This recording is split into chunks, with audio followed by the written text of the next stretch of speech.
রাজধানীতে চলছে নির্মাণ, আবাসন, পানি ও জ্বালানি খাতের বৃহত্তম আন্তর্জাতিক প্রদর্শনী ৩০তম বিল্ড সিরিজ, ২৭তম পাওয়ার সিরিজ এবং ৭ম ওয়াটার বাংলাদেশ এক্সপো ২০২৫। ৩ দিনব্যাপী এই প্রদর্শনী চলছে প্রতিদিন সকাল 10:30 থেকে রাত 8টা পর্যন্ত, যা সকলের জন্য উন্মুক্ত। প্রদর্শনীটির পাশাপাশি 5টি সেমিনার ও একটি কনফারেন্সে বিশেষজ্ঞরা নির্মাণ, জ্বালানি ও পানি খাতের উদ্ভাবন নিয়ে মতবিনিময় করছেন। আন্তর্জাতিক এই আয়োজনের মধ্যে দিয়ে বাংলাদেশের নির্মাণ, জ্বালানি ও পানি খাতে নতুন সম্ভাবনা সৃষ্টির প্রত্যাশা করছেন আয়োজকরা।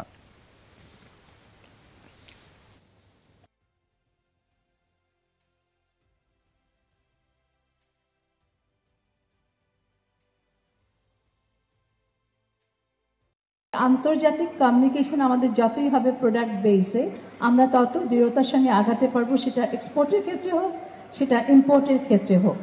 আমাদের পুরো বিশ্ব থেকে আমরা চেষ্টা করি বিভিন্ন এক্সিবিটার যারা বাংলাদেশে কাজ করতে পারেন, ইনভেস্ট করতে পারেন কিংবা অন্যান্য ব্যবসার সঙ্গে জড়িত হতে পারেন সেক্টর অনুযায়ী, তাদেরকে খুঁজে বের করে বাংলাদেশ পর্যন্ত আনতে।